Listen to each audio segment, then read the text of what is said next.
Well, hello, everybody. Welcome back to the second episode of Let's Talk Bees here at Bruce's Bees. Just thought we'd hop on today for a little while and just see how everybody's going. One second. Um, I I was about ready to get on here and I had a little brainstorm. I don't know if that ever happens to you, and I had to do a few things real quick before we hopped on here. But it's good to see everybody on here this afternoon, this Sunday afternoon.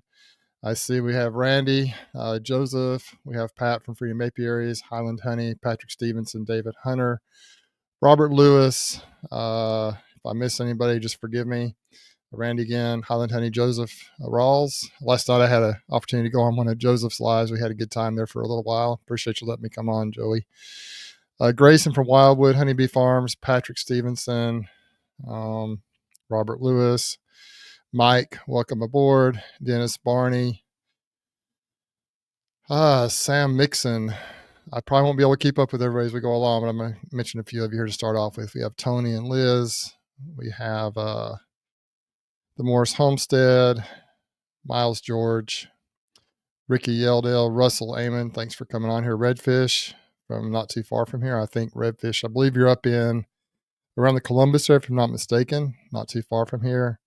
Sam McCrowley, Westcliff Honey Company, John. Thanks for coming on. And so anyway, I thought we'd just come on for a little bit and talk bees this afternoon. It's been an eventful time here in Southeast Alabama the last few days. We had an historic snowstorm here. We just don't get those very often. When I was just a young kid, I think we had moved here around 1973, I think. We had moved here from Washington State. My dad was from there, and we lived there for a short time. The first few years of my life, we lived in Washington State. And we moved back here to Alabama where my mom was from. And I remember I was real upset because I really liked the snow when I was a little kid. And so I was real upset. I think I probably even prayed for snow that first year. I can't remember. It's been a long time ago. I was 5 or 6 years old. And we had a nice snowstorm that year right here in Southeast Alabama. Looking back on it, though, I think I read somewhere where it was just a couple of inches of snow. And so I don't know when the last time we've had a snowstorm like this that had several inches of snow. We ended up right here where I'm at with 6 inches here at my house, approximately 6 inches of snow.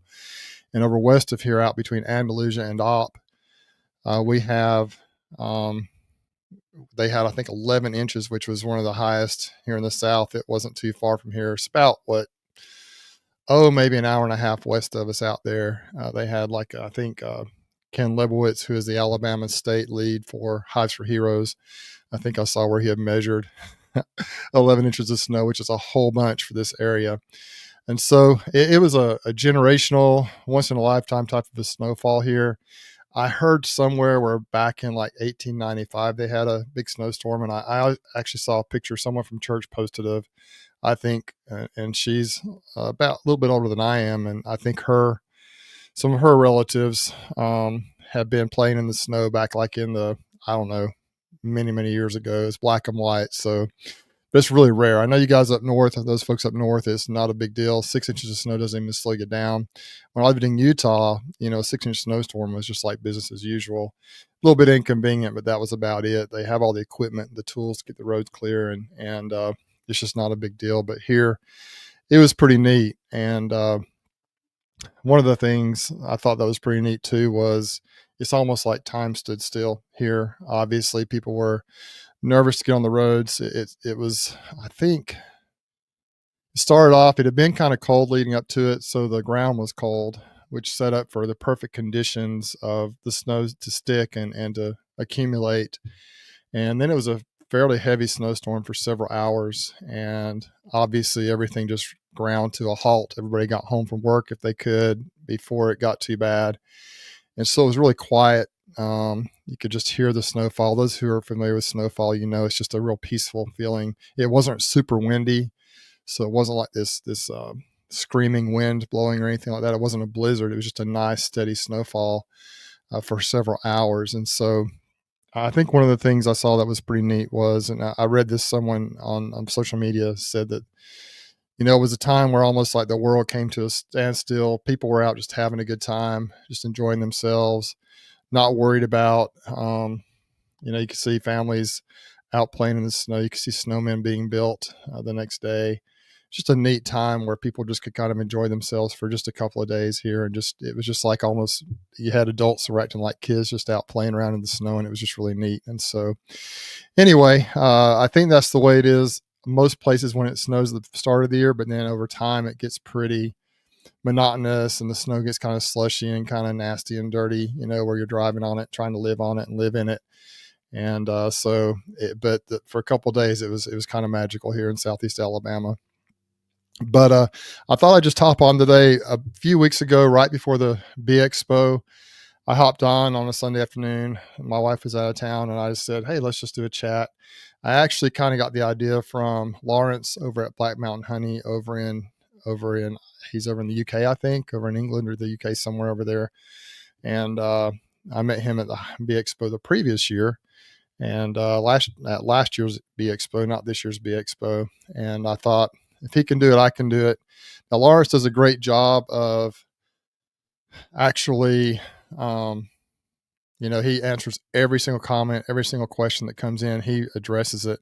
I don't know how he does it, because already I have, maybe 60, 70 comments, just most of the people saying, hey, from all different parts of the country, all over the, hopefully all over the world, people watching in here. So I just don't know how he keeps up with it. But if you have any comments or any questions that you'd like me to address, if you could put it in all caps, it'll be easier for me to catch it as it goes through the comment, through the chat here.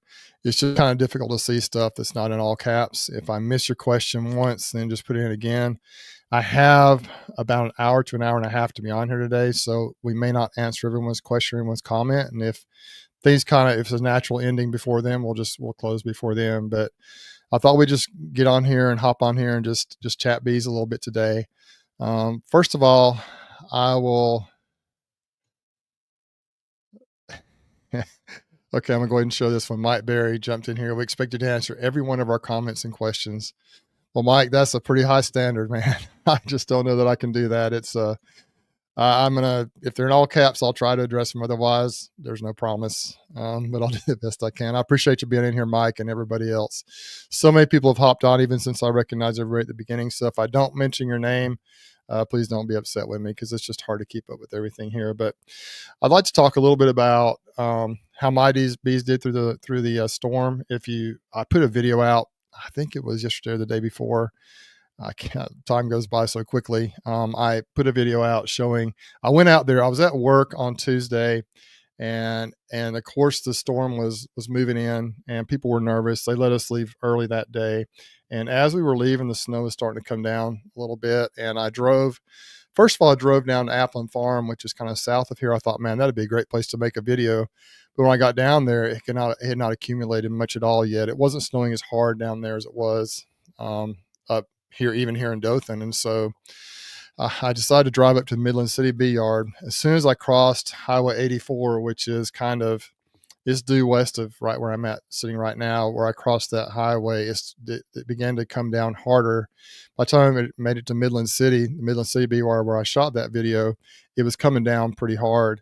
And it was actually, the roads were pretty wet. They weren't really freezing yet, but they were wet, and the snow is just beginning to accumulate. Now, I don't have my four-wheel drive truck. It's in the shop right now, so I'm using my mom's old diesel F250, and it's a rear-wheel drive. It doesn't have four-wheel drive. So I got to Midland City. I pulled back into the bee yard there, and I took a little while. I took a few cuts trying to get a little video there.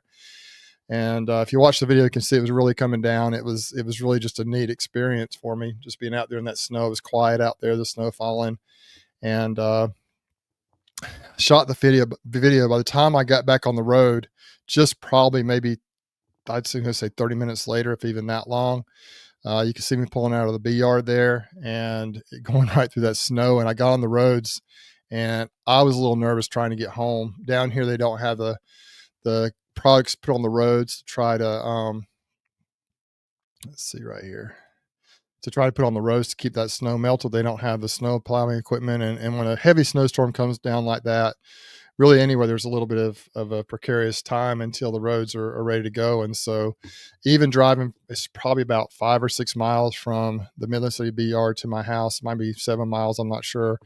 However far it was, even by then, the snow was accumulating.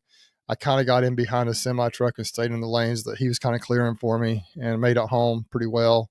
I found out my mom needs some new windshield wipers, so that made it kind of interesting.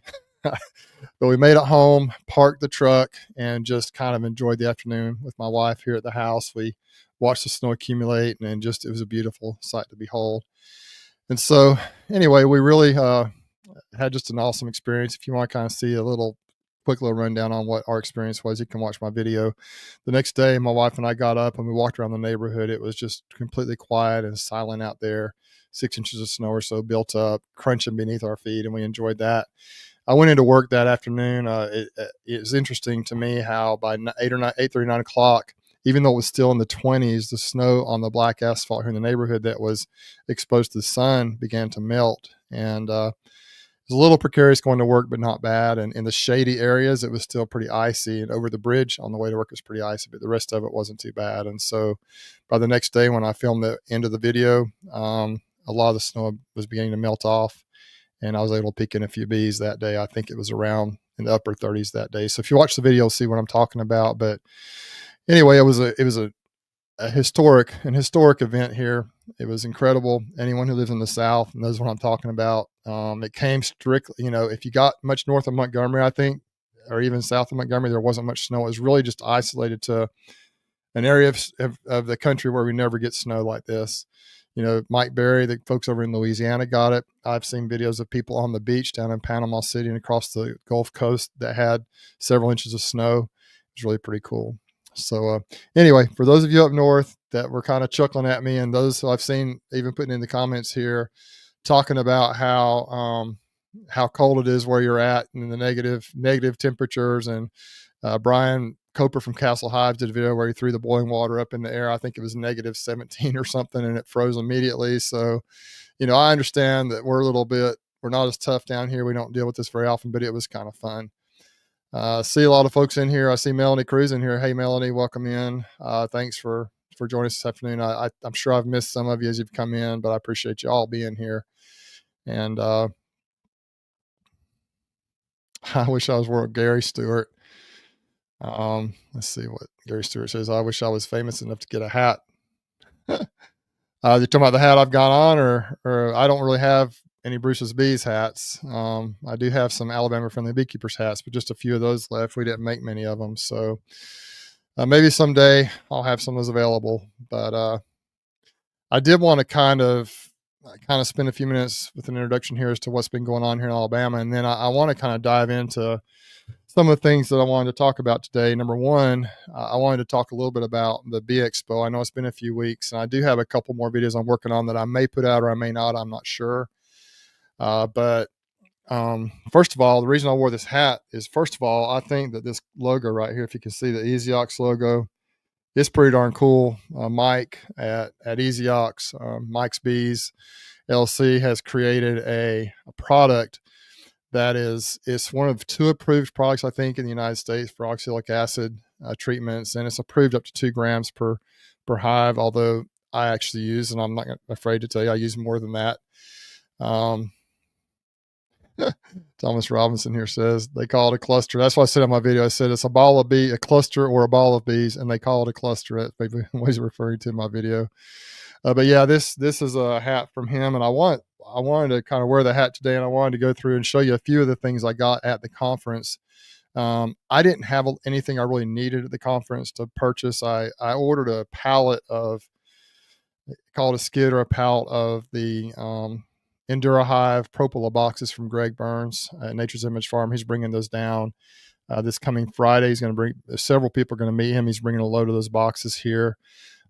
So that was my biggest need coming up. I've got a lot of old boxes that are rotting, and I want to replace them with something that's going to last for years. And so let me see if I can. I'm going to try and start comments. Once again, if you have questions or comments you want me to put on the screen here, try and put them all caps. I'm going to try to catch them as they go through. But so what was I saying? Oh, I was talking about Mike. So he has created one of 2 approved products for oxalic acid vaporization here in the United States. I know, and I'll frankly admit that I've used Florida Labs for years. That's mostly what I've used. It's been affordable for me. seems to have worked fine. But after sitting down with Mike or standing there and talking to him a bit at the conference, I realized a lot of the work that he put into developing his product. And he has really searched all over the world to find the highest quality oxalic acid. I think he had like, I think he said, I don't know how many. It was a lot of different companies that he reached out to. And I think he had it narrowed down to 3 that were approved. And then he picked one that he felt was the best quality. And then he actually sifts it almost. I envision it being almost like a flour sifter that you use when you're cooking, but he sifts the OAV, the oxalic acid, through that to make sure there are no large chunks in there, make sure it's as pure as it can possibly be, and then he packages it, and his labeling and everything is spot on. And it is a little bit more expensive than the just this basic wood bleach or oxalic acid you might buy from Florida Labs, but I think it's about as pure as it can be. He's gone to all kinds of efforts and jumped through all kinds of hoops to be able to produce the product. I told him, I said, I really need it in bigger amounts than what you're selling it at. And so I think that's something they're working on, is trying to get some bigger amounts available. Maybe it'll be more affordable that way. It's still not real expensive. Like for one pack of, I think it's around $20, it's enough to if it's 400 grams, which is enough to do. If you're using the 2 grams, that's obviously 200 treatments. In my case, if I'm doing 4 grams per box, which is once again above what you're supposed to do, is off label, but it seems to work for me. That's enough to do 100 colonies. And so that's, let's see. Mike Berry says, yeah, 70 boxes per pallet. So that's deep boxes, by the way, that Greg's going to be bringing down. So that's one reason I've kind of decided, at least for now, I'm going to try to start using his product. And I wanted to show, basically what I want to do is do a little show and tell of what I got at the conference. And I purchased some things, some things were given to me, some honey and things were given to me. And I just kind of wanted to run through that real quick. And for those who went to the conference, you understand what an awesome event it is. For those who were not able to make it, I suggest you maybe try to go in the future if at all possible. There's just nothing quite like it. If I remember right, the cost of the ticket was $165. Of course, the hotel room was way more than that for those 2 or 3 nights I was there. And then the parking alone was $45 for the 3 days. It was $15 a day. So it got a little bit expensive, but if you are able to purchase products there, if you're able to, buy just a few things, you can, for the savings on the Expo rates, you can really actually save money. I think you come out ahead. And so it's definitely worth going. Plus, you have all the products there. You have the trade show, and then you have all the great talks if you want to go to the talks, and just a honey show, and the youth program that's there. And in my video that I did on the Expo, the first video I put out, you can see in the back of the center all the truckloads. Greg had some semi trucks come in. Hilco had several semi truckloads, and other companies as well. They had all these boxes of pre-orders stacked in the back that people would order beforehand. Just, I don't know how many. It had to have been millions of dollars that passed through hands there, as far as like products spent and purchased. And it was just an incredible experience. And it's a great opportunity to go and meet a lot of like-minded beekeepers and save some money on products, and just a great all-around experience. So let me show you a few things here that I got at the conference. First of all, because I've got this hat on, I'm going to show you this right here.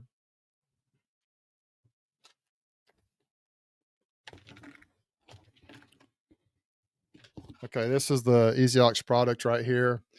You can see the logo here on the back, or the front. I'm not sure if that's the back or the front. I guess it's the back. The same as the hat I have on here. Everything is, it's manufactured by Mike's Bees LLC. And this pack right here is 400 grams. That's enough to treat 100 colonies if you do, 4 grams per colony. Now these right here, this is actually some I have around for a while. I really don't need these. I really haven't used these, and they've kind of gotten mashed over the past year, but I got these last year at the conference. But these are the little tablets. They're 1 gram tablets. They work really well, I think. I guess you could probably use them in the instant VEPs and so forth, the battery powered vaporizers, but I think they work extremely well, like for the corded type units, whether it's the original Larabis or the other ones out there, the different ones that are available. And so These things are 1 gram tablets you can drop in any type of the vaporizers.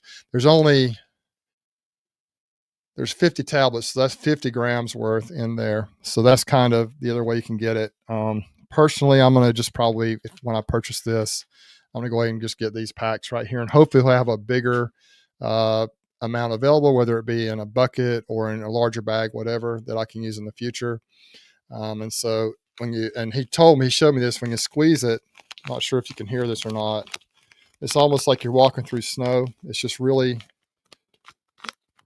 just kind of it's just really good quality product, I believe. I'm not saying you can't use the other stuff. You're really not supposed to, but I have for years. But I think I'm going to become a customer of Mike's now for the future. So that's why I'm wearing the hat. He gave me the hat, and I got a couple of bags of this to try moving forward. And so that's what I'm going to use. In my last video that I did where I showed the Instant Vap Light vaporizer, that's what I use. I use his product, and it worked well. And so that's the first thing I wanted to show you since I got the hat on. Next thing I want to show you is these gloves I got. If anyone has these gloves, if you can put it in the comments there what you think about them. These are Apis Tactical gloves. Now, if you've watched my videos, you know I typically just use the black nitrile gloves. And I've heard people say that you should never use black or wear black when you're doing bees. And that, I think, is a myth, at least in my opinion, because I've been out there, I've worn the black nitrile gloves. They're called Venom Steel. The company is Medline. You can just get on Amazon and look up Venom Steel gloves or Medline Venom Steel gloves, and you can get them in a pack of 100 or 500. I get the 500 pack. They're a double layered nitrile glove, and the bees occasionally sting through them, but it's rare. It's really rare. I got trying to catch questions. Once again, if you ask questions, put them in. Be best if you can put them in caps so I can't see them. I'm trying to get them anyway, but anyway. So, but I've kind of gotten to where I don't use beekeeping gloves much anyway, because just the dexterity in them is not good, and my hands sweat so bad. And they sweat in the nitrile gloves, but I can take them off and replace them. But in the regular beekeeping gloves that have the leather, they just get so nasty and over the time, and I've never known how to clean them, but never known how to really clean them. But I purchased some of these Apis Tactical gloves. I saw there's a YouTube channel called The Hive Doctor, and I was watching it one day even before I went to the conference, and he had a pair of these, and so I thought, man, I want to try some of those, and I just bought some at the conference. I'm gonna try them out and see how they do. I'm sure they'll be in a video upcoming. I'll probably wear these when I'm doing just more large manipulations of bees, not when I'm trying to handle queens or anything like that, or anything that requires a lot of dexterity, because these do fit my hands pretty tightly, but still it's not the dexterity of no gloves or nitrile gloves. The goal would be ultimately not to have to wear any gloves at all, maybe down the road if I can continue to get nicer bees, but I still wear them. Usually, especially if I'm trying to move fast and get through a lot of colonies. So this was the second product I got. I actually, the booth was right across from Nature's Image Farm, which is where I spent most of my time. So I just walked over there, and I ended up buying them towards the end of the conference. But once again, Apis Tactical gloves, gonna give them a try. If any of y'all have those, let me know what you think about them.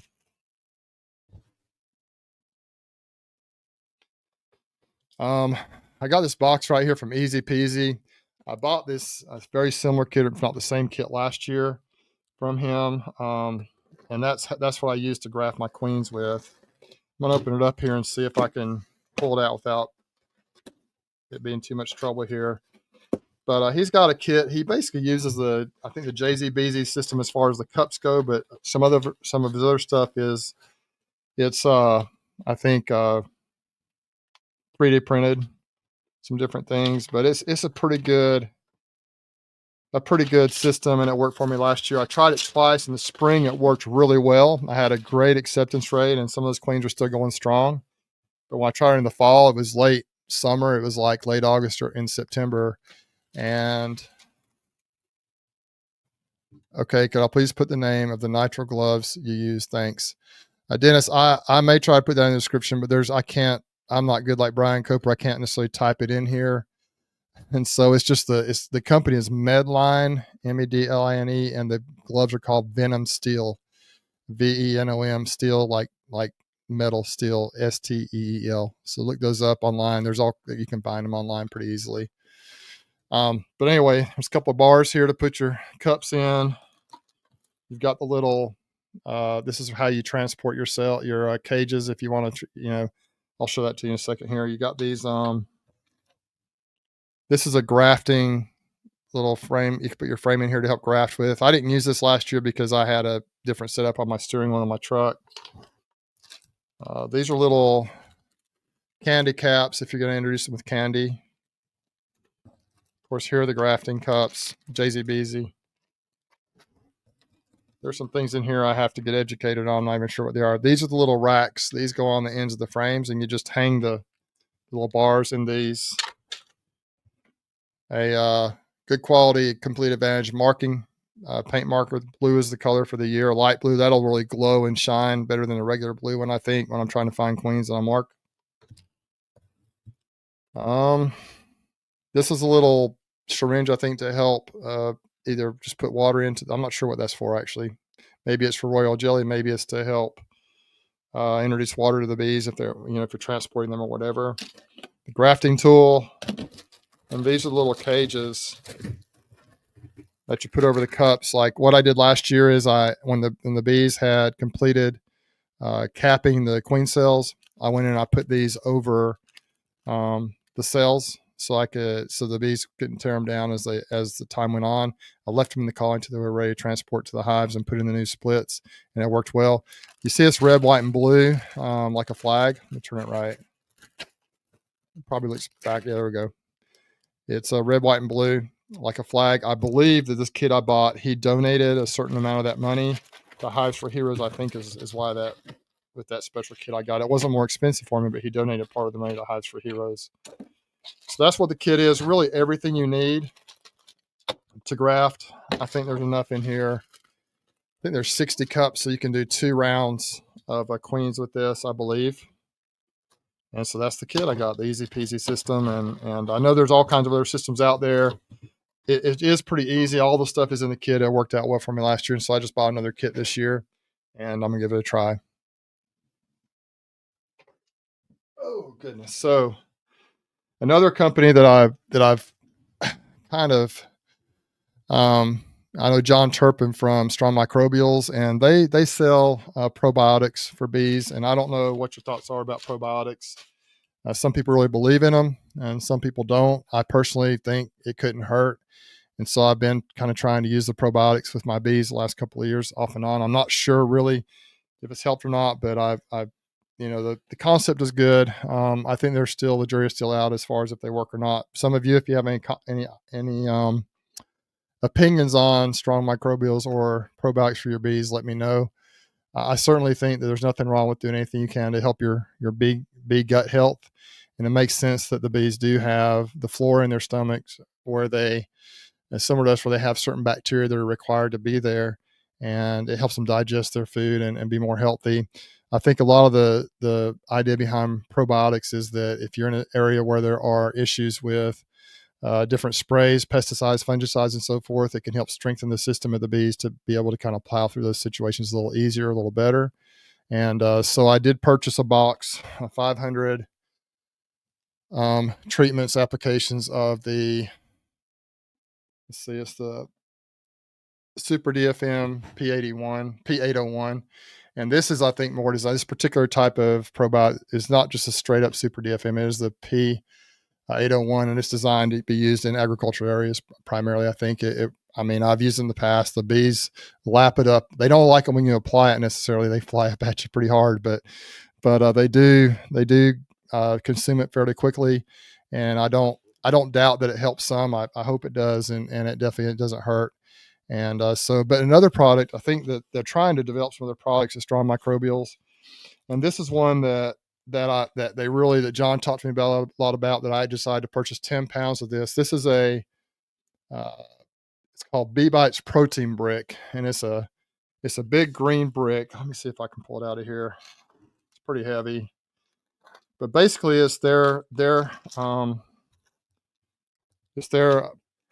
pollen sub that they have decided to try to produce. And what John told me, and I'm going to find out if this is true or not, because as you know, I live in hive beetle infestation area here, right here in Southeast Alabama. It's like, I think it seems like the central hub of hive beetles sometimes here. my bees have no problems raising hive beetles. I'm pretty good at raising them with my bees. And so, let's see, trying to star that comment from Nancy there. But if you can see, I'm just going to turn it up like this. It's just a green brick.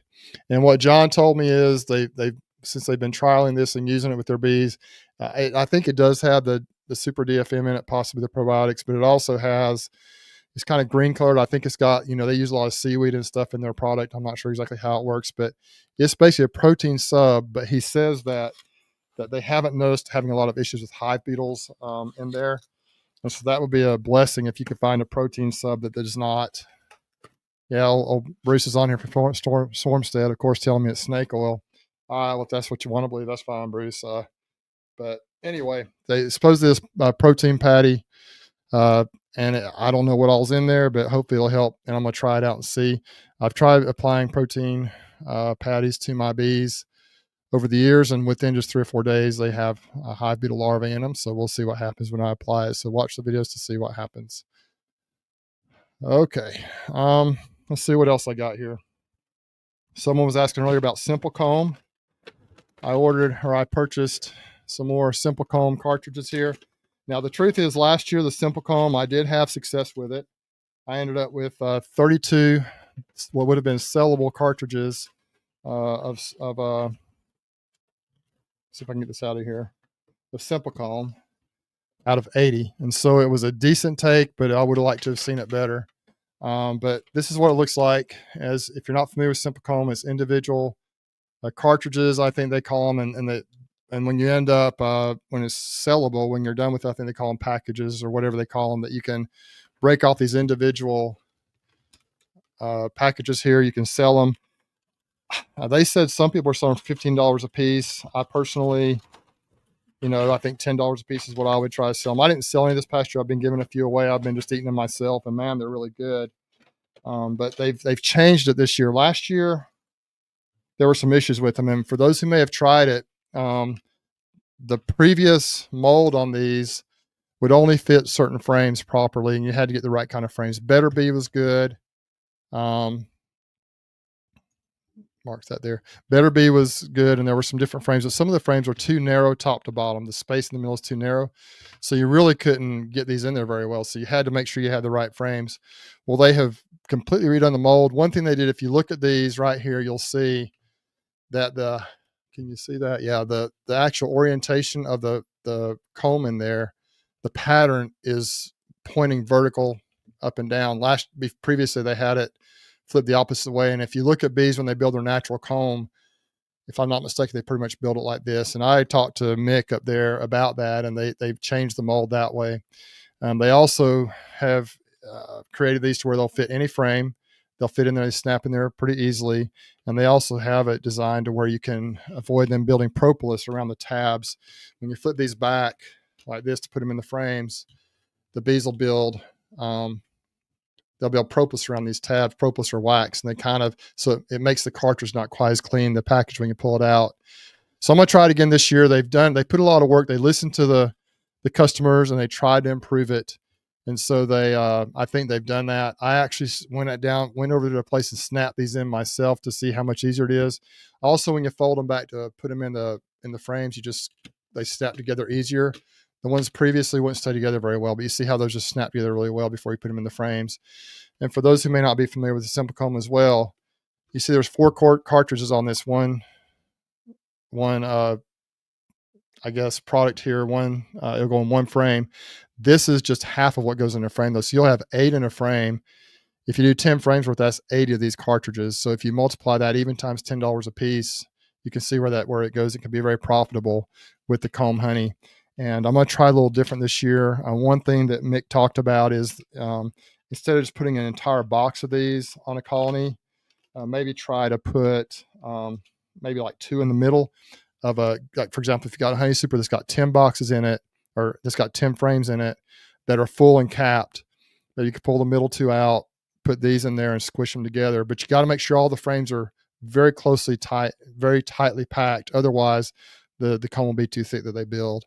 So that's something I'm going to try this year. I'm going to try a couple different things with that. I've got 20 of those. I've got enough for 20 frames.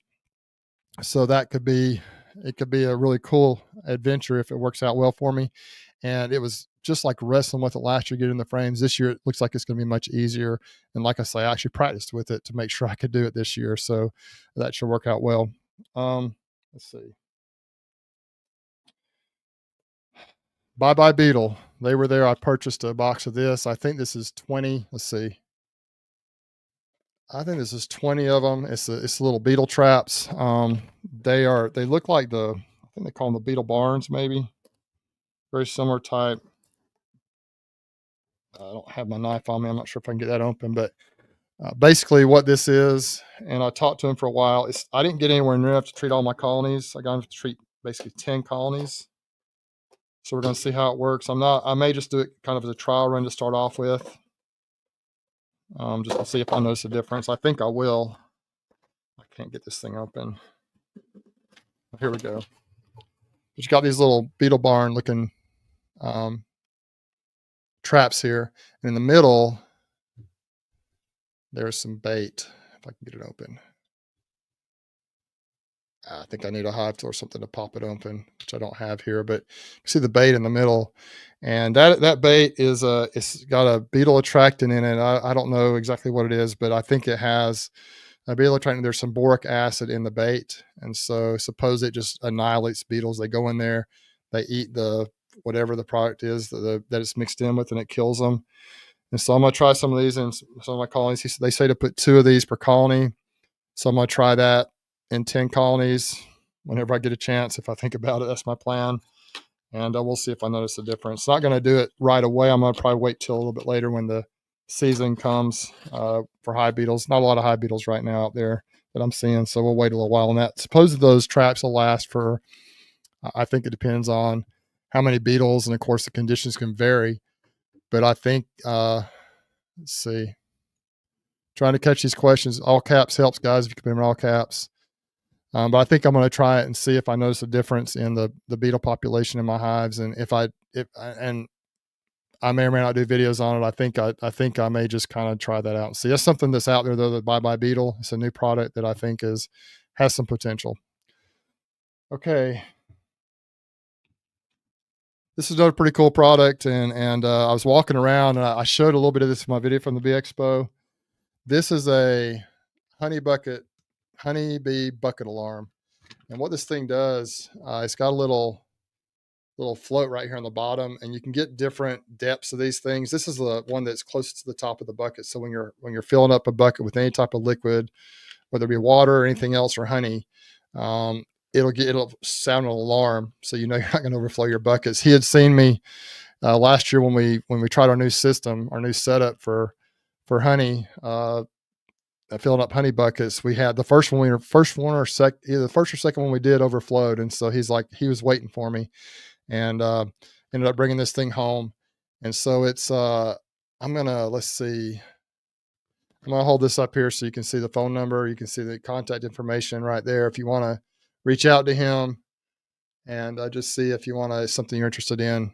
If I remember right, it's not very expensive. So it wouldn't be a bad idea just to check into these things. I thought it was kind of a cool thing. Just an idea, just an example of something at the Bee Expo that's someone saw a need and built a product to fill that need. And it's just kind of a new product that's out there that you may never see had you not gone to the Expo. Honeybee bucket alarm. If you look at my last video, you can kind of see it in action. He did a sample for me there. And I think if I get my other 2 videos produced, I'm trying to get produced, I'll have an example. I talked to him for a little while about it as well, I think, again. And so I'll make sure it's on there. But anyway, another thing I got at the Bee Expo.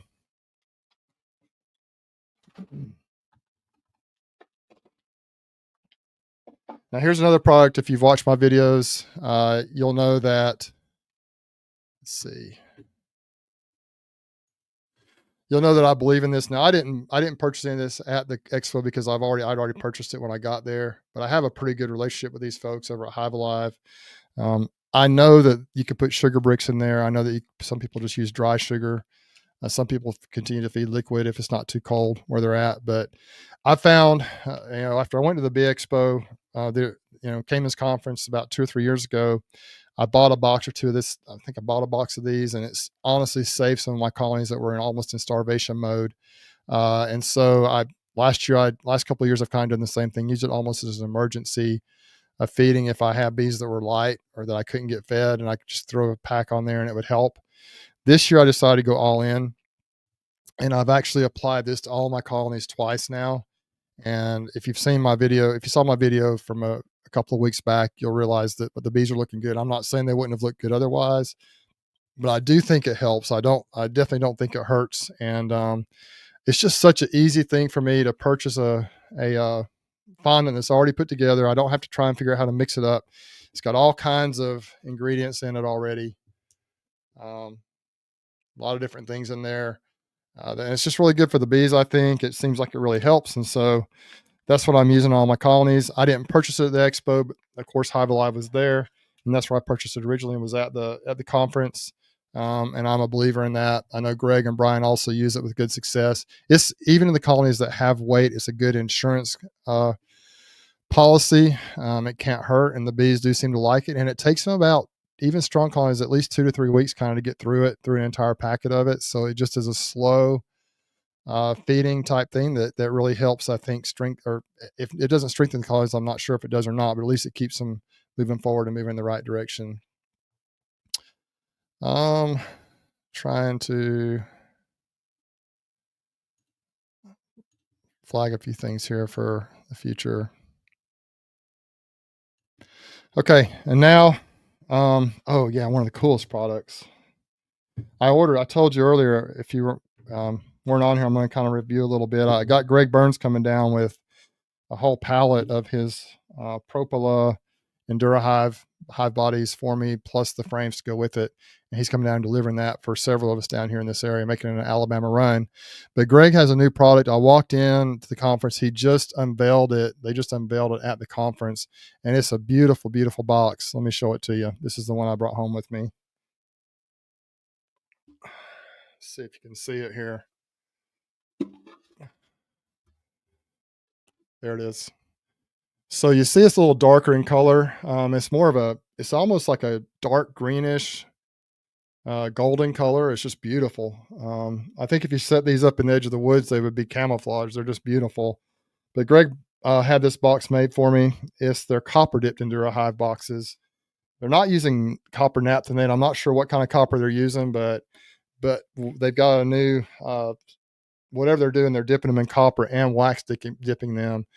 So whereas the standard Endura hive boxes, they use microcrystalline wax. I'm not sure what the blend of it is. But the standard Endura hive boxes will last maybe 20 years, 15, 20 years, 25 years. These will probably last, I mean, maybe even a lifetime. Like they have both the copper and the microcrystalline wax properties. And so I think they're just phenomenal boxes, just beautiful. And I wish I'd have known they were going to be having those. I would order a pallet of those instead of the regular standard Endura hive. But I may end up with some of these anyway here, and I look forward to putting his boxes to the test. You'll be seeing them in videos coming out. I know I know people have different opinions on their equipment, and some people have necessity when they're getting started. They have to go with the least expensive or cheapest route. But what I found over the years, and many of you may or may not agree with me, that if I buy a box, just a standard box, and I paint it, it may last me 2, 3, 4 years. And so then they start rotting out. If you look at my videos, a lot of my hives are rotting on the corners. The bees have multiple extra entrances and exits, but they just start to kind of break down over time. And some of them only last a couple of years that I've done in the past. And so a lot of my boxes are, a lot of the pro beekeepers around use copper dip and they paint, which those boxes last quite a while. And I have some of those I bought from a commercial beekeeping company that produce box equipment for beekeepers down in the panhandle of Florida. I bought some of those new and they seem to do okay, but I'm really looking forward to kind of, as my boxes rot and as I replacing them with these nice Endura hive products, and they'll probably last me the rest of my beekeeping career. So you've heard the term buy once, cry once. That's kind of how it is. They are more expensive, but they should last for many years. And so I'm pretty excited about giving them a try and seeing how they do. Let's see. And let's see. Trying to star some things here. Okay. Now, the last thing I wanted to go over, and if I got anything from any of you guys, if you gave me any honey or anything and I don't mention it here, I'm sorry. I've got stuff stuffed everywhere. And I appreciate everyone who I was able to purchase things from at the conference or who gave me things, such as I got several containers of honey. But this is some creamed honey. I actually purchased some honey from I can't remember his first name or their first name, but this is some twisted cream honey I got from Bee Bum. They're based out of Nebraska. Really good. I had some for lunch today on my bread, homemade bread that we had. It's twisted cinnamon roll, twisted cream honey. It's kind of I'm not sure how it does. If you look at it close, you'll see it's kind of twisted in there. It's like a blend of a white color and a cinnamon color. Somehow he kind of twisted in there together, and it's really, really good. So this is from Bee Bum, and it's really good. And they also, I got a jar of just raw honey from them. Beautiful. Look at that. It's so pretty. Up in Nebraska there. I want to say they told me this was basically probably alfalfa/clover. It says wildflower on there, I think. Let's see what it says. It says wildflower honey, but I think those are some of my favorite types of honey I really like that alfalfa/wildflower honey, and that's what I think that is. From Sweet Harlan, from Jamie Harlan, I got a bottle of sourwood honey. I'd never tried sourwood honey before, so I appreciate that, Jamie. I really love, it's a unique taste. For those who have tried sourwood, it's my first time, but I tried some, but it's got I'm not sure how to describe the flavor. And if you guys have tasted it, tell me how you describe it, but to me, it almost has kind of like a cinnamon taste to it a little bit. I'm not sure how to describe it, but it's really good. It's just unique, and it's just really, really good. So then, Philip Morse from RXT Honeybees just gave me a little jar of honey right here. It's beautiful. Little glass hexagon-shaped jar. And then Brian at Flower Street Farms in Colorado gave me a jar of his honey. And I haven't tried it yet, but I'm about to right now. It's got the seal, and I'm about to break that seal and give it a try. I don't have a spoon or anything to do. I'm just going to use my finger. I hope that's okay. Love the texture. I'm going to try it right now.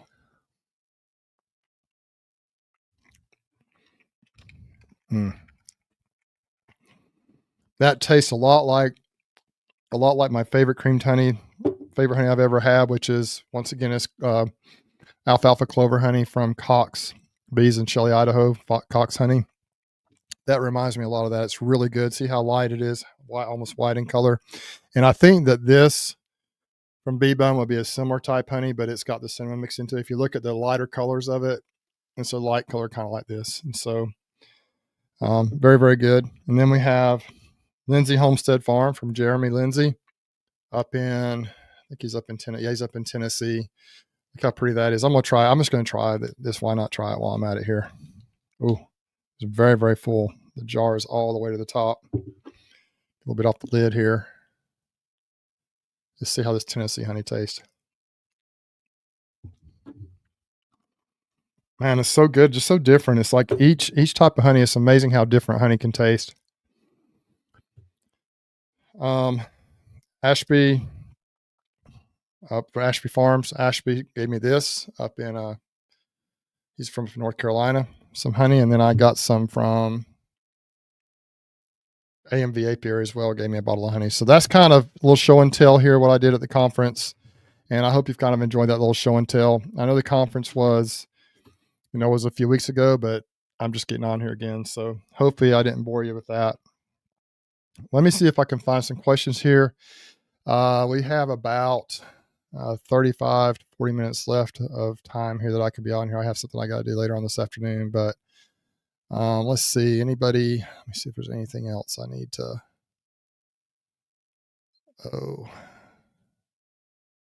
Let me just start running through some questions here. And if I miss you, I'm really sorry. I'm just trying to get through this as the best I can. So I'm gonna go to the starred comments here, and let's see. Let's just show these, whip through them. Pat at Freedom Apiary says he got an instant vat for Christmas and used it for the first time yesterday. It was awesome. I will agree with you, Pat. All three of those instant vat products are awesome, and the instant vat light that I did the most recent video on is a really great product as well. I didn't notice a lot of, if any, setback as far as quality goes with that thing. It just might be a little slower to warm up between treatments or at the beginning, but it's an incredible product. So I think you'll be able to use that instant vet for a long time and have great success with it. We got Miles George says it feels like the first day of spring here in Aberdeen, North Carolina. Yes, beautiful here. I think it's around 60 degrees here, upper 50s, low 60s. I'm sure the bees are flying. The snow is mostly melted off, and our little winter storm that we had is in the rearview mirror now. And now I'm getting excited to make splits here. I'm going to try to make some splits in the middle of February, and we'll see how that goes. I'm going to use some more queens from Heinzman apiaries from Zach over in Hawaii.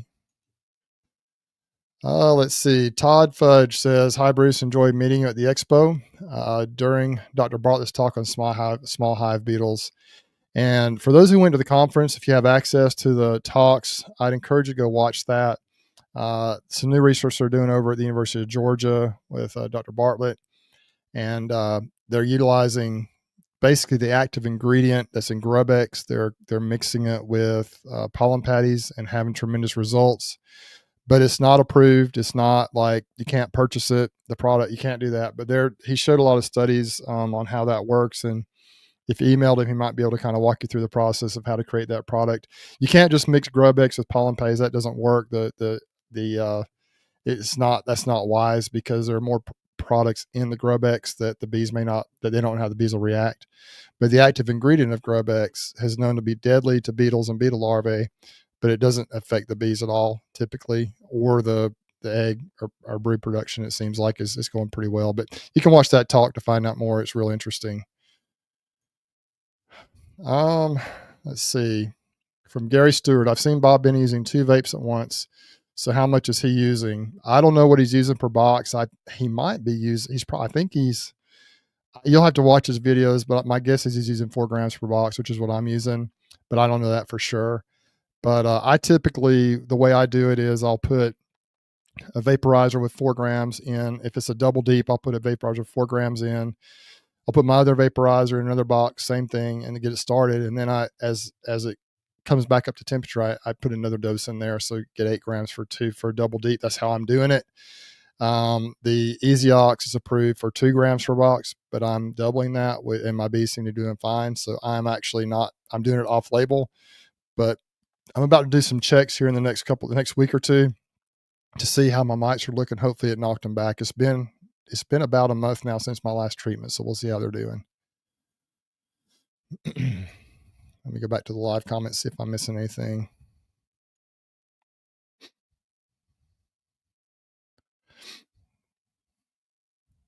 Let's see. Okay, back to the questions. All right. Yeah, this has already been answered. I'll answer it again. Redfish. How many boxes are on a pallet? If you're talking about the boxes from Greg, I believe he says there's 70. He calls it a skid or a pallet.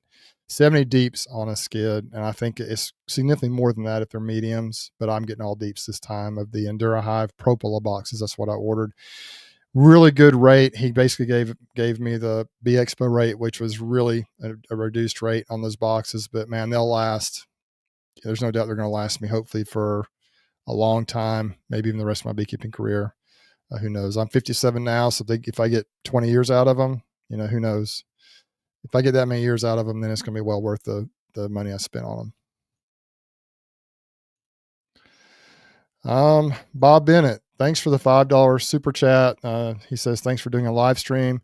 I've debated back and forth. Like I said earlier in the stream, I saw Lawrence over at Black Mountain Honey doing this, and he does it by himself. He tries to he pretty much answers all the comments. And there's just no way I can answer every single comment. I'm not as skilled as he is at that, but I thought it'd be kind of fun just to do some by myself. I love the stream team, chats we have, but I thought I'd just kind of try and do a few of these and see if you guys like them. If you do, I may try to do them on occasion. 1 to 2 a month is kind of what I'm looking at now, but we'll see how it goes. And if you guys are enjoying this, just drop it in the comments down below, whether it's live or if you're watching it after the fact. But thanks again, Brian Bennett, for the $5 super chat. That means a lot. And obviously it kind of helps motivate me to do more videos, and it goes right back into the channel. So I appreciate it. Okay, let's see what we have here. Um, I'm not sure how you say this. Boudreaux's Backyard Bees and Honey. How do you like the simple comb? I'm thinking about trying it in a super this year. I talked about that earlier. I did get some more of it. It worked well for me this past year. I guess I call it success my first time trying it really in a productive colony. I threw it on a hive the previous year and it didn't work. It was a horrible year the previous year. We didn't have bees that were strong enough to do it. But this past year, I got 32 out of 80 cartridges that would have been sellable. There were some others that were partially filled, some that were too fat that you couldn't close. So I just ate those myself. And so it worked pretty well, but there is a learning curve there. They have improved the product now, so it's going to be easier to get actually inserted into the frames. And they have made some improvements on it. And so I'd recommend giving it a shot. If you do that, though, you go into Simplecomb, if you order it, I think it's simplecomb.com. If you put in a code Bruce10 on there, you can get a 10% discount on that if you want to give it a try. So I'll give you a little bit of motivation to maybe order it and get a little bit of a discount. Great question. Let's see. Let's see. Is it better to store this is from a Pat at Freedom Apiaries. Is it better to store the oxalic acid powder in a glass container or leave it in the bag it's shipped in? I really don't know, Pat. I don't think it matters that much. I just leave it in the bag it's shipped in until I open it, and I actually dump it in a plastic container. If you see my videos, I got an old Nestle Quick a container that chocolate milk powder came in, and so I use that. And I think if it keeps it dry, if it keeps it out of the environment, I think it's fine. I think it's just perfectly fine to leave it in the bag or whatever. But it's just easier for me to get it in the plunger and to be able to treat the bees if it's in a kind of a firm container. I will say someone mentioned this to me, and they're probably true about this. You learn a lot of things when you put yourself out there in the public eye. Someone kind of jumped on me about not having proper labeling on the container that the oxalic acid was in. Now I keep it; it's not accessible to anybody except for me, but I could see how it made a good point. So what I may do in the future, I haven't decided yet or not. I may just kind of, as I empty a bag of the oxalic acid into that container, I may just tape the label onto the container so you can tell what it is, and that may be one way to get rid of that problem. And I'm kind of hoping that when they make some different kind of containers, maybe they'll put it in like a bucket form, and then with a lid that is easy to put on and remove, and maybe that'll kind of take care of that problem anyway. But that's a great question. I hadn't even thought of that, but I just leave it. I just put it in that plastic container. Please put the name brand of the nitrile gloves you use. Thanks. Dennis mentioned earlier. We talked about that. I use the Medline, Medline is the company. Nitrile gloves, the name of them is the Venom Steel. Venom, like spider venom, and then Steel, Steel. And there's a picture of a spider on it. Double layered black nitrile gloves. That's what I've used for years, and they work well. They do occasionally sting through them, and your hands do sweat in them, but when they get real sweaty, you can just take them off. Between bee yards, lots of times I'll just take them off and get a new pair when I get to the new bee yard, and it works well. But then I also bought these. If you weren't on here earlier, I bought these Apis tactical gloves. I'm going to try this year some. Not sure how much I'll use them, but I'm going to give them a try and see. Biggest reason, once again, that I don't really like beekeeping gloves is the dexterity it's difficult if you're trying to deal with the queen or actually have to do some delicate things with the bees. Beekeeping gloves just make it difficult for me. Nancy, the beekeeper. Hey, Bruce, nice surprise to see you. I've been using Super DFM for 5 years, and it definitely increases the health of my colonies. There's a testimonial there. Thanks for checking in, Nancy. Hope all is well with you. I notice you got a YouTube channel going now, and you're trying to do some lives, and so good luck with that. I hope everything goes well with you. Met Nancy at the conference, and she's awesome. A lot of fun. All right, Pat from Freedom Apiaries again. Oh, we already talked about that one. That's smart though. If I don't answer, just put it in there again, because sometimes I'll miss some of these questions. Grace and Wildwoods Honeybee Farm. Are you planning to expand any more this year? I've actually dropped back to just over 100 colonies now, Grace, and my goal is to get back up to probably 140 or 150. That's a number I'm pretty comfortable at each year.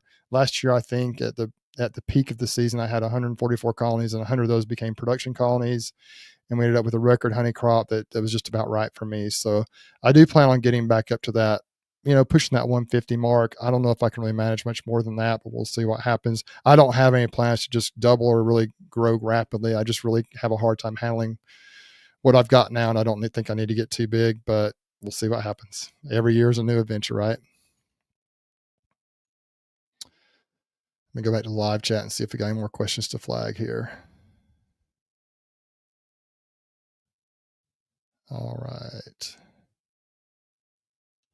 Oh yeah, some good questions.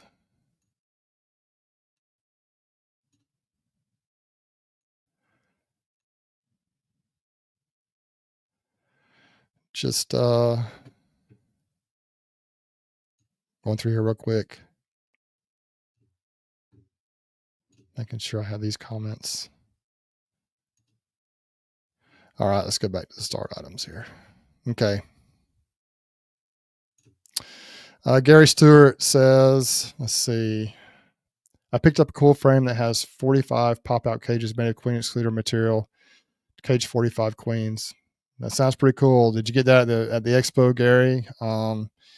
That's interesting. Maybe you could just keep us posted on how that does. Maybe, I don't know if you have a YouTube channel. If you do, just if you do, go ahead and throw it in the comments what your channel is, and I guess Route 23Bs maybe, and RT 23Bs, and let us know how that works. I'm trying to picture what you're talking about.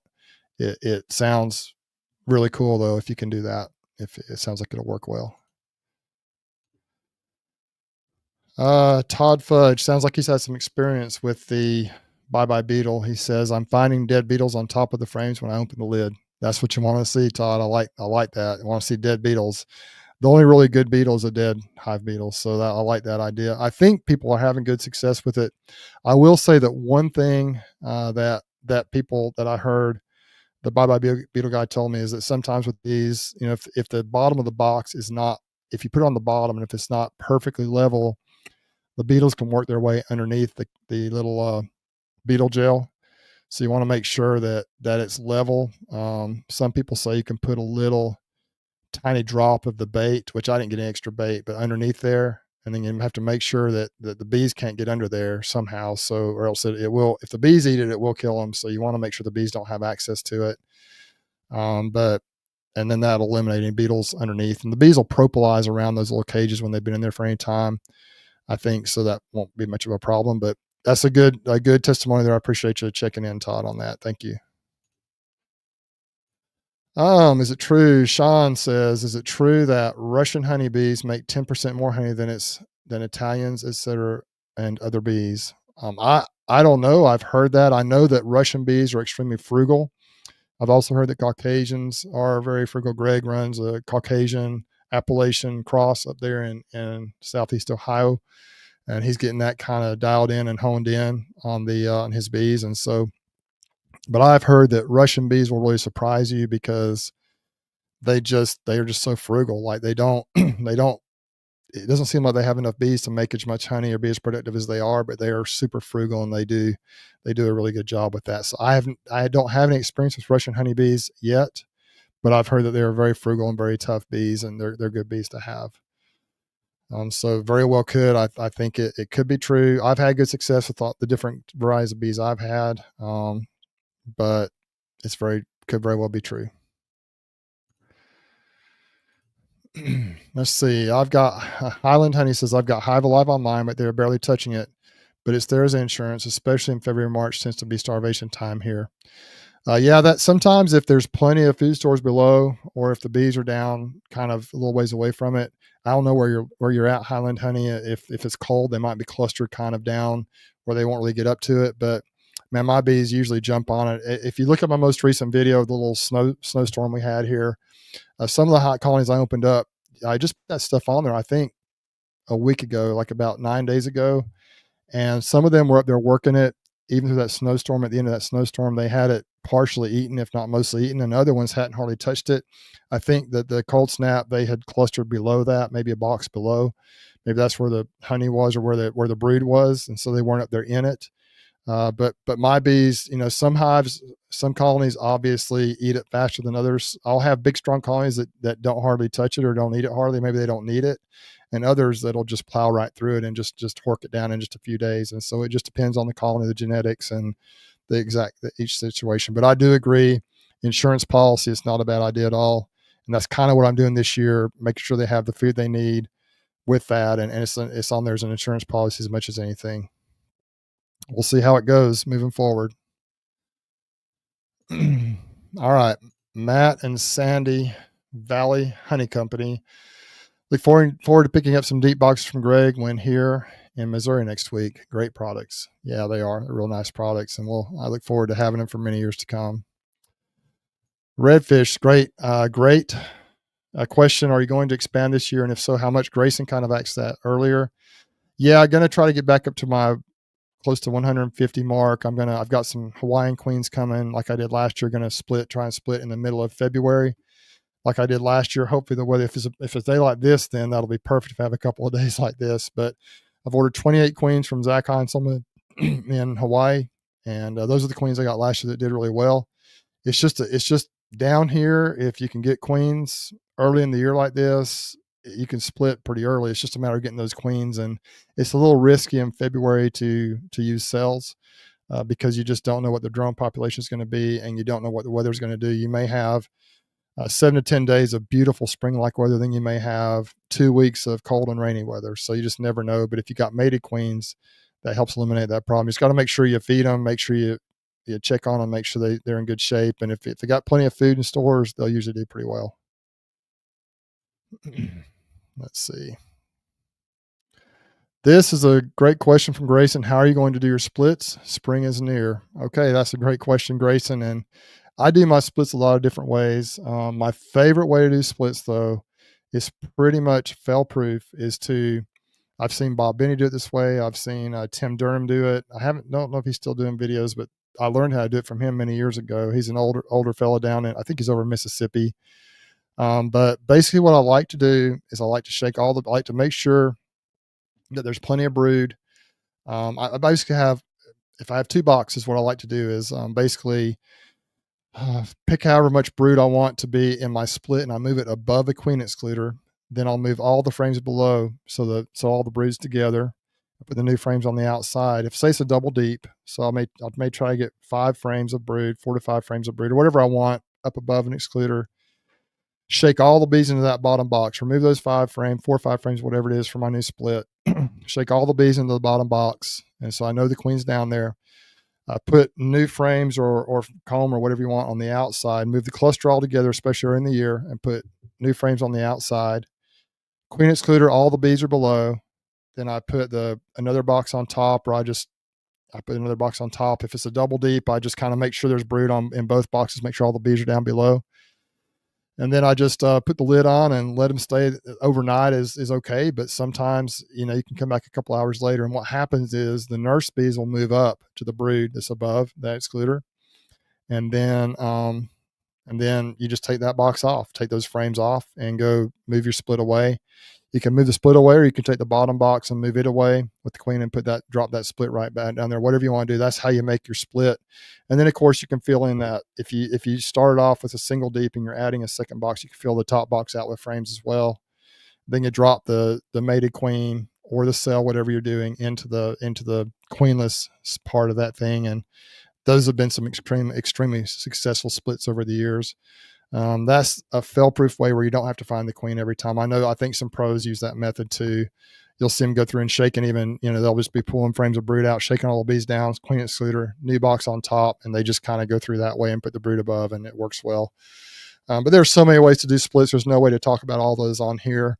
Last year when I made my original splits, I just went through and I just did a quick scan of the frames. I got just frames and bees. Like I would pull the brood out, the frame of brood. Say I wanted 3 frames of brood and a couple frames of food and maybe, or whatever. And I made nukes out of the big, strong colonies, and I would just look really closely for the queen and do my best to find her. And the first day I had Lynn Warren helping me, my Hives for Heroes mentee, and I would look at them, then she would look at them, and we would confirm the queen wasn't on there. We would just pull them over to nuke boxes. And then I took the nuke boxes away and dropped the queen in the next day. It's how I did the first round of those. Second round was the next day, and it was rainy and cold. And I just did it. I was out there by myself then, and when I put the queens in, the mated queens from Hawaii, I would put a little piece of tape over the end, masking tape with a pinhole in it. If you put them in there right away, that gives them like an extra day to kind of work their way out. And so that way they'll release the queen and hopefully not release her too fast. And I had tremendous success last year doing it that way.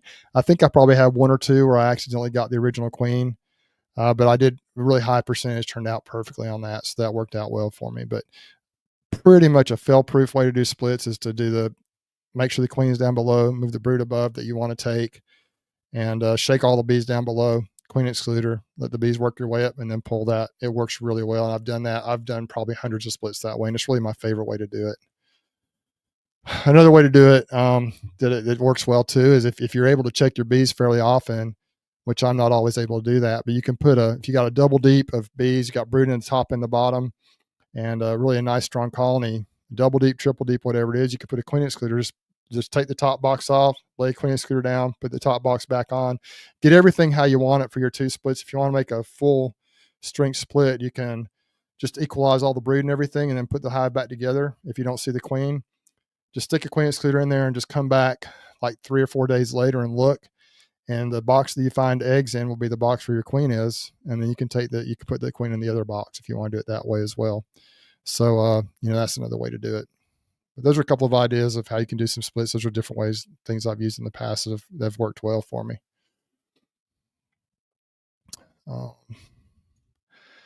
See, Edward says, what are your thoughts about plastic honey jars, leaching of nanoplastics? Well, the truth is, Edward, I have never worried about that. I sell 90% of my honey, 95% of my honey in plastic bottles. I don't worry about it too much. I know a lot of people are concerned about that, but it's never been an issue for me.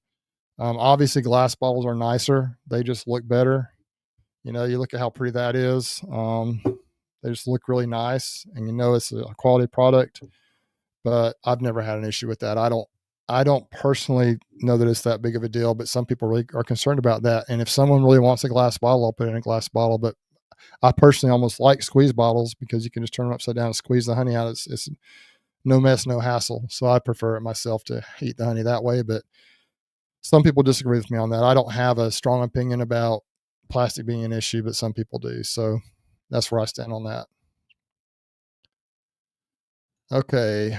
Robert Lewis says, I wish the instant vape plunger held more than 4 grams. Yeah, that would be great, but it works out okay. And I don't know if it had more in the little bowl, if that would create a problem with it burning off properly or not. Rob would be the one to answer that question, but to me, it's not that big a deal. I just pop it again. Like I use my 4 grams, and then when it finishes up, pull the plunger out, pop it back in there again, and then let it go twice, and it works out fine. Some people put both the vaporizers in the hive at the same time if it's double deep, and it works okay that way. That's just what I do, and it works out fine. All right, Dan says ProSafe also does a great 5 mil nitrile glove. There's a little recommendation there from Dan. I don't know what the actual mil is on the ones I use. I know it's a double layer. It might be, each layer might be 3 mil, or it might be more. I don't know, but they're not sting proof. My opinion on nitrile gloves is that I don't know that the bees can't sting through them. Sometimes they do if I put a finger on one or something, or occasionally if they're really mad, they'll get me through the gloves. But I think there's something about the texture of the nitrile gloves maybe they don't like. They just don't like to get on them or something. But I don't have a lot of bees landing on my hands. What I find is the bees get up around the wrist where their gloves come up. Like I'll pull my bee jacket up by my wrist like that, and I pull the nitrile glove over the edge of that. And sometimes that glove will slip down a little bit. And then they get me all around the wrist. So I get stung around my wrist quite a bit, and I have to always be adjusting those gloves. I wish they were a little bit longer. That's one thing about these Apis tactical gloves I kind of like is they go up a little higher on the wrist, so you can put them over your bee jacket a little better. So I'm sure I know they've got nitrile gloves. They've got certain types of heavier duty gloves that you can wear that do come up your arms further. But I just like the disposable aspect of them. You can pull them off, put a new pair on, and you can see my wrist. You can see stings. I don't know if you can see right there on my wrist. I get stung around my wrist quite a bit, and I don't like it, but I just deal with it. It's not that big a deal. Thanks for the recommendation, Dan. I appreciate that. Let's see. We already answered this question from Sean about do they make more honey than their bees? I've heard they do. I've heard they're very frugal. I know they don't use as many stores, and I've heard they make more honey, but I don't know the answer to that question for sure. Let me go back to the live comments here, see where we're at, because I got a little behind here. Let's see.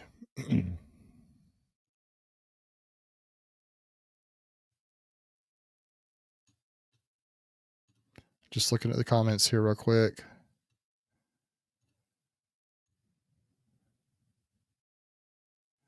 Yeah, here. Okay. Okay. Just about got them all marked here for you. Appreciate everyone checking in this afternoon. All right, let's see. We got 5 more comments here. All right, Robert Lewis says, last year I used GrubX for the first time, spread onto the ground around the hives. Best I can tell, it worked well for small hive beetles, off label, of course. Yeah, I mean, and this is another thing that we talked on Joey's Joseph Rawls live last night. You know, if you if you put something on the ground, whether it's GrubX or if it's even in certain sprays that you do, you know, the truth is, in my opinion, you know, the bees aren't really on the ground much unless the hive is sitting on the ground. They're not going to be down there. So especially if you apply like even sprays, if you apply it like in the evening time when the bees are home and they're not out trying to fly around, I think as long as it dries, it's not going to be an issue. What I've noticed with kill off of bees from poison is if they fly through the mist, a lot of the insecticides they spray out there. Last night I was talking about how I used to have hives here in my backyard, and some of them were just a few feet away from the road. I live in a neighborhood here, and we got a 3-acre lot here and houses everywhere, pools all over the place. But anyway, the point is that the mosquito trucks would drive by, and for a while they would drive by late afternoon when the bees were coming home. And I would notice occasionally I go out and look, and there would be some bees on the ground flopping around that were dying, where they just, I guess, flown right through that mist of the mosquito trucks. But I never noticed a lot of die off of the bees, like an entire colony, or really any problems at all with the bees, with those mosquito trucks flying just a few feet away. Then they started spraying at night, and I never noticed any issues at all. I had some really big, strong colonies here in my backyard. I moved them out because I've got grandbabies that are pretty young, and I didn't want them to get in trouble here in my backyard, get into the bees and get stung up. And I've got neighbors that've got pools, and though I only had one complaint one time, I kind of got a little nervous about that and decided we have like 5 pools within a block of my house. And so I just decided to move them out. But same applies for GrubX. I don't think, first of all, GrubX will really affect the bees at all. We talked about earlier about Bob Benny went over or the University of Georgia has done some studies on mixing the active ingredient for GrubX, not GrubX itself, but the active ingredient into pollen patties in the hives. They've done some studies, and they've actually tried to see how much they could put in there before it killed the bees. And it just really annihilates the hive beetle larvae, but it doesn't really affect the bees at all. And so I don't think GrubX is going to be a danger to the bees, even if they did get exposed to it. But on the ground, not an issue at all. I also used it on the ground around my hives this last year. I think it helped. However, Dr. Bartlett with the University of Georgia, in the talk he did at the Bee Expo, he said that what actually kills the larvae and the grubs in the ground is when they eat the poison, so to speak, the chemical that's a part of whatever you're applying. And so by the time they go on the ground, he says they don't really eat it anymore. They're eating it actively in the colony. And so he didn't think it would really help if it was on the ground. But I think my numbers were better. It was very, very subjective. I don't know for sure. I didn't have the hive beetle problem this year that I've had in the past, but I've got 3 bags of it sitting out there my wife bought when they went on clearance, and I'm going to go ahead and apply it this coming year probably as well. It never hurts, and maybe it does help. So another technique I've heard that works, some of the commercial guys will throw a salt out there in front of the colonies. I'm not sure what kind of salt it is. If any of you know, you can throw in the comments down below, but or in the chat here. But some people put salt at the entrance of the hive, so when those larvae drop out, it just shrivels them up and kills those larvae. The adult beetles are a problem, but the worst problem is the larvae. For anyone who's experienced it, you'll know that those larvae just destroy a colony. It's like maggots all in the colony. It's just gross and nasty. In my opinion, a hive beetle slime out is the most disgusting thing in beekeeping that you can come across. It's just absolutely disgusting. And there's no question why the bees abscond after a while. They just can't tolerate that nastiness. And so, but that's a great comment, and I'm going to do it again this year. I appreciate it, Robert. All right. Richard Briner says, my Russian bees were seen collecting honeydew nectar from the trees with the spotted lanternfly. That's pretty cool. I don't know much about the spotted lanternfly, but that's pretty cool. I know that I've also heard that they'll, you have aphids down here in the South that they can do the same thing from. And the cotton has a unique way of producing honey. I'm not sure if it truly is nectar from the blooms or if it's like a honeydew type situation. I don't know exactly how cotton produces honey as well, but that's pretty cool. Yeah, the Russian bees. I think Russians, Carniolans, Caucasian bees are also more hardy to the cold. And so tell me if I'm wrong. I think they can get out and work in colder temperatures than some of the other breeds of bees will do. It might, like the other day, I was over at the Midland City Bee Yard after a little snowstorm. It was like in the upper 30s, and 2 or 3 of the colonies were just out working. They had bees flying everywhere, and it wasn't even 40 degrees. They might have been doing cleansing flights, but they were out there trying to do something. And so some of the colonies weren't doing anything, and they were, and maybe they have some of those genetics in them. I'm not sure. All right. Here's a great question. To pull these out of the bag and show you these Apis tactical gloves. How pliable are they? Sealant Bill asked. Bill, let's see. This bag is taped pretty hard. Let's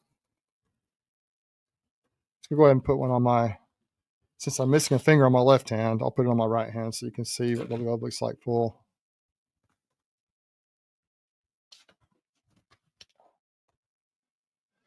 So they seem to be, they're tighter on my fingers than most beekeeping gloves are. It fits around my wrist quite tightly.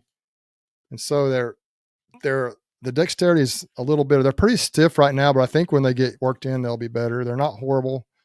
They just feel like leather gloves, like leather work gloves. It's kind of what they feel like. And I've got some of these type gloves from Guardian Bee Apparel in the past, and they were a little tight on my hands. And when I would work, if I had my fist closed, if I was working the frames like this, they would get me through here. But these gloves, and I guess it's possible with these too, but if you look on the inside of these gloves, one thing I thought looked pretty cool about them, they've got a extra layer inside here of protection. Looks like it goes all the way down into the glove. And so I don't know. I'm going to try them, see what I think. I just don't like my dexterity limited. But like I was saying before, if I'm pulling these splits, here in a few weeks, and I'm just trying to move quickly, the bees are obviously going to be a little fired up. They typically are when I try to do it, especially if it's kind of cold and rainy, which when I got to get it done, I got to get it done. And so I may wear those gloves and see how it works when they're really pretty ticked off at me, and just see how that works out. So you'll see them in some of my videos. I'll probably talk about a little bit as we move forward, but that's kind of how they're built and constructed. They look like they're constructed really well. It's kind of a pricey glove, but if they'll last me a good long while, and if I can use them in those instances where I'm working fast and trying to get a lot of more bulky type work done, then that'll be fine.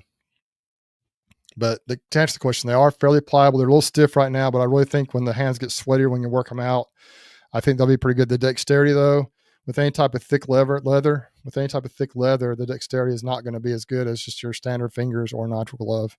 I think that's just a fact. And some people might be able to work with them that way, but I can't pick up a queen very well with a thick glove. These do seem to be fit on my fingers a little tighter, so maybe I could with these, but I'll probably, if I'm doing queen work where I have to handle a queen, I'll probably go ahead and just use the nitrile gloves in those cases. That's kind of my plan for now anyway.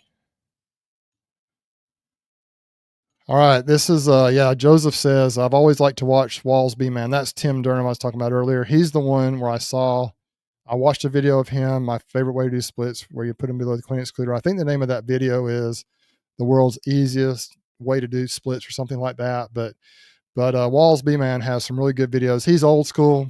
This was back when I first got into beekeeping, like 11, 12, 13 years ago. I found his channel. I don't know if he still publishes many videos. He's a little bit of an older fella, but Tim does a great job. And he just likes to sit and kind of think about and strategize about beekeeping. But then he also has some really good videos showing actual, I think he's a commercial beekeeper, and he just shows how to get it done and just some real good fundamentals. And so if you ever get a chance to check out his channel, I'm not even sure if he's doing videos much anymore, but some of those older videos are really good about actual fundamentals with beekeeping. He's also just a good old Southern guy that just has a lot of really good wisdom in some of his videos as well outside of beekeeping. So probably enjoy watching if you get a chance. Sam Mixon says, I'm going to into mine next week when it hits 69 or better to check that check the brood and maybe do an oxalic acid treatment. Sam, that sounds like a great idea. Honestly, you can do it even with a little cooler temperatures. I've treated mine at, in the 40s and even in the 50s, and even a little bit colder. Best probably not do it much colder than that, but you like as many of the bees to be in the colony as you can, but to check them, it's probably good for it to be on up in the 60-degree range or 55, 60 degree or warmer. But that sounds like a great plan, and it sounds like you got things figured out there. I hope that goes well for you. All right, back up here. I got to check some of these. You guys, I'm getting behind on the comments again. I just got a few more minutes and I got to go here. Let's see. My wife and I have a thing at church we got to do here in about 28 minutes. And so I better get off here pretty quick. Oh, somebody's talking about the salt. Let's see. They use for the hive beetles. I'm going to answer a few more questions real quick. Kind of do a rapid fire answer session here and then we'll get off. Let's see. Okay. All right. I'm going to do rapid fire here. About the next 5-10 minutes, we're going to run through these real fast. Talking about hive beetles, Joseph Rawls says he uses pool salt. I think that's a great idea. You can probably use any type of rock salt. It'll probably work out well.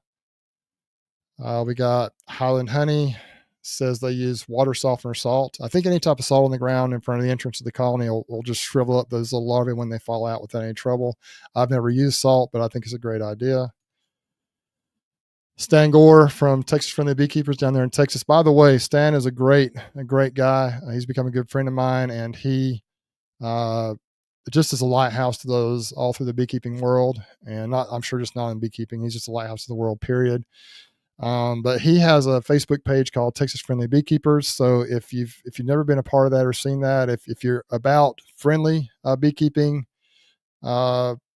communication and sharing of ideas, then go sign up for Texas Friendly Beekeepers. We also have a place here in Alabama called Alabama Friendly Beekeepers. It's actually patterned after Stan's group. We're much smaller, but that's kind of what we're trying to do here is just keep it positive, keep it on the up and up. But Stan says, do you find small hive beetles to be an issue in booming colonies, Bruce?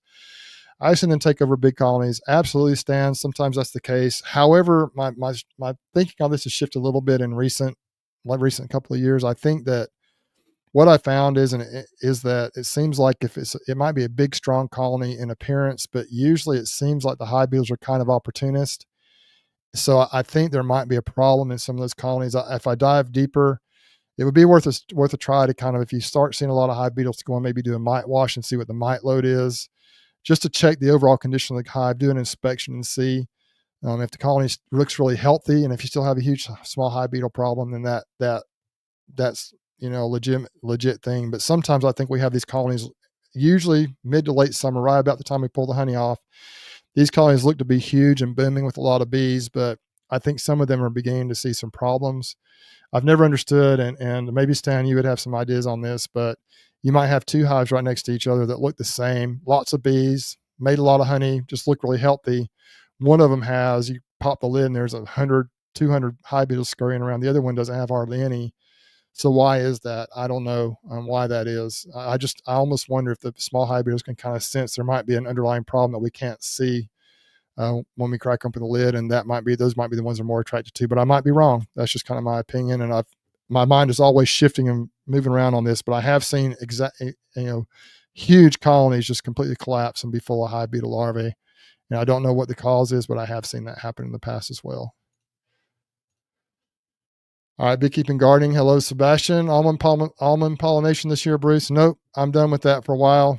Sebastian's over in the UK, I think, over there, and he's been a fan of the stream team. He's been a part of our community for several years here.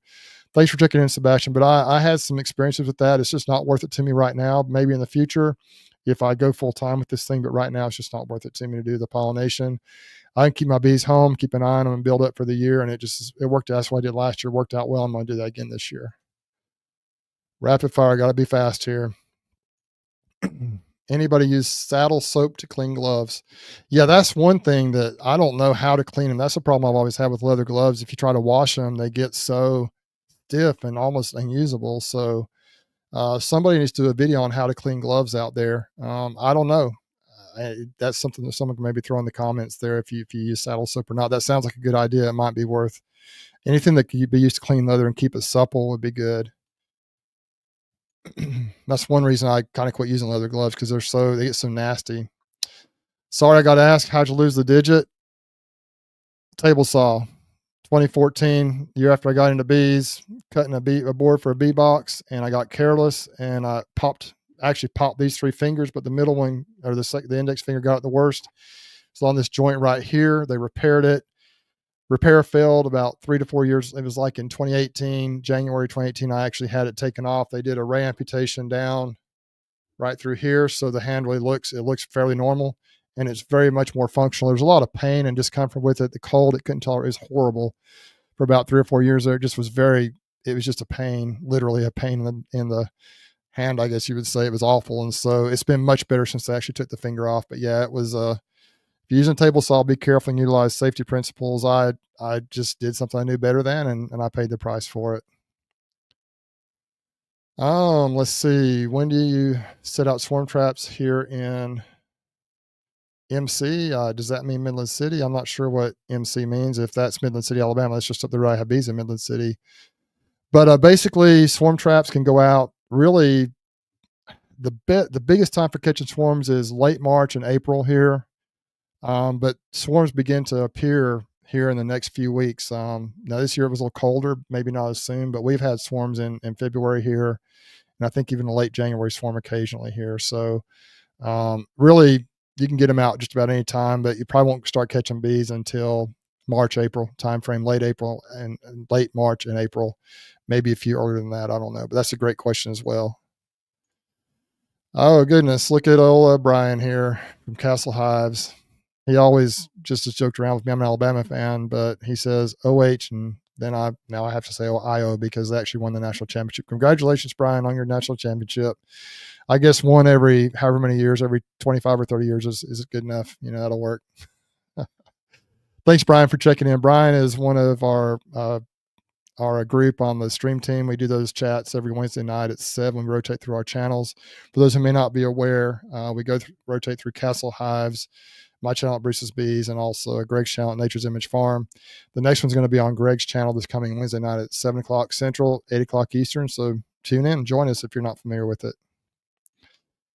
Redfish, thanks for the super chat. 19.99 right here, $20. Appreciate it. And I'm gonna go back to the live chat here, and I'm gonna close this thing out. I've got to get over to our meeting at the church before I get in trouble. But I appreciate you guys coming on here. Join us Wednesday night for the stream team. Bee chat, we're going to have a beekeeping chat. We're going to have it. I'm not sure what the topic's going to be Wednesday night, but Greg has surpassed 10,000 subs on his channel. I'm not sure if he's going to do a little something for that or not. The following week will be on Brian's channel, and then the week after that will be on my channel again. And I'm going to give away an Instant Vep Lite, the one I used in that video a few weeks ago. So be looking for that as well. But really appreciate you guys hopping on here today. If you'd like me to keep doing these things, let me know. I don't know that with the meeting that we have at 4 o'clock the next few Sundays, it's tough to do it. I'd like to do it a little bit later, maybe at 6 p.m., but we're just not quite home by then. So I felt like 2 o'clock would be good, and that'd give me about an hour and a half an hour and 45 minutes to do this before we had to get over to the church. So I think if I do these, I'm looking at doing 1 to 2 times a month, maybe. If you want me to keep doing them, just let me know. If you have any questions or ideas, you can email me, or you can drop it in the comments, whether it's even during this chat or afterwards. You just go ahead and drop it in the comments if you see it afterwards, if you watch the video later. But I appreciate y'all being on here tonight. I'm going to go ahead and try to not butcher this, but I'm going to use a term that we use on the stream team. I'd like to encourage everyone just to be the lighthouse and be the change you want to see in this world. Thanks for joining me, guys. I appreciate it. And y'all take care, be safe, and we'll catch you on the next one. We'll do this right here. All right. Bye-bye, y'all. Have a good one.